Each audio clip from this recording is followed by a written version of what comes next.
Let's jump into what makes up our low barrier to entry product. Now, because our low barrier to entry product isn't at a huge price point, we don't need to include a ton of stuff in it, and we want to take advantage of all the automation tools and kahunas to make the delivery as easy for us as possible. This should be a really low touch item. So when we work with our client, once we've set them up, we shouldn't really have to worry about checking in on them and making sure things are going okay for about 4 to 6 weeks, or whatever the duration is of your program. So what I recommend setting up for your low barrier to entry product is a series of training programs that progressively build on each other over time. If you do it for 4 to 6 weeks, it doesn't really matter, but take advantage of the scheduling tools and kahunas to set up each program in sequence. So if you set up your phase 1 on, say, January 1, you want your phase 2 to go live on February 1. What this does is it makes sure your client gets delivered everything that they need, and you only have to spend that time once off at the beginning to make sure the client's going to get the best results from that program and get exactly what they paid for. From nutrition, what I'd recommend at this point is giving them a nutrition guide for the first month.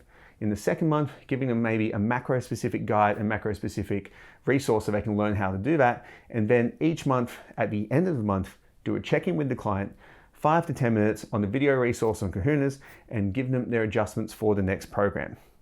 The reason for doing this is to actually get the client to have some kind of connection with you and to get them more comfortable with you so you can upsell them to the next program. We also want to take advantage of all the automation tools and kahunas. So when you have something like a new program update, set up the automation so it lets the client know that they have a new program coming or that they have a new nutrition program coming. What this does, it makes the client feel valued because they're getting feedback and they're getting information from you. Even though it's all automated, they may not necessarily know that. And even if they do, they know that you've set up a good product. Now, the other thing you can do in the welcome sequence is to make sure that once a new client is created, that everything that they need to know is delivered in a way where the onboarding is on point and they don't have any issues. Because in my experience in the customer journey, if someone's onboarding isn't great, they're at a much higher chance of leaving your program and not coming back to it. So if we nail the onboarding, we automatically improve our retention for no work. So I like to spend a lot of time setting this up properly for every student I work with.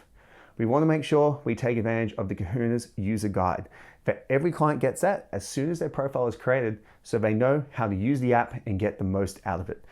This is really important if you're dealing with an older population who's not as good with technology or their phones.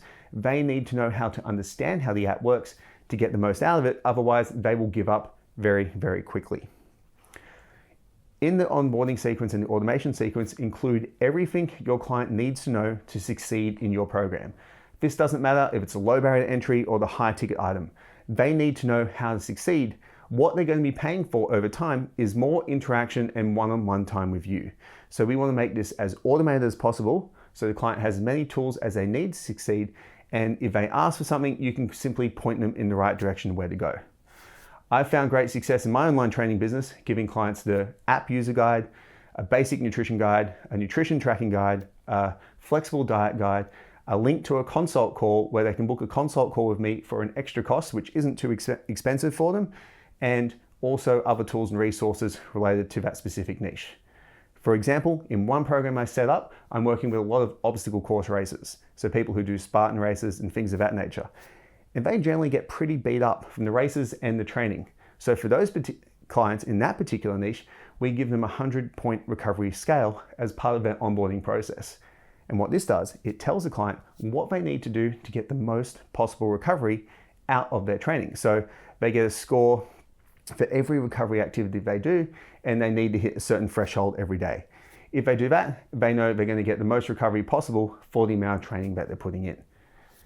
From here, also automate the check-in and the daily habit things in Kahunas that they need to do to get the best results.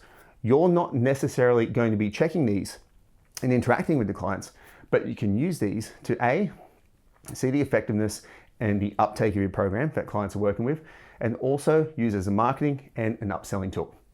As a marketing tool, as you see someone's weight go down or go up depending on their goal in the app, you can simply screenshot that and use it as proof of results in your social media marketing.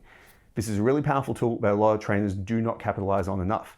You can also use before and after photos, you can use health metrics, you can use anything the client achieves to advertise your business and your ability to get your clients results.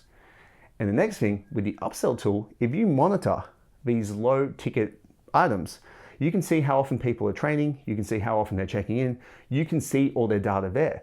And you can reach out to them and say, hey, I've noticed you're not training that much. Would you be interested in having a chat or going to a higher ticket item where you get more accountability and more feedback from your coach? This is really, really cool because most people don't think online coaches check their stuff too often. So if we can differentiate ourselves and show the customer, even our low ticket item, that we value them, we're going to be able to upsell a vast majority of those clients into our preferred service, which is generally the mid-tier product. In the next episode, we're going to go through the mid-tier product and how to differentiate it from your low-tier product and get the most out of it.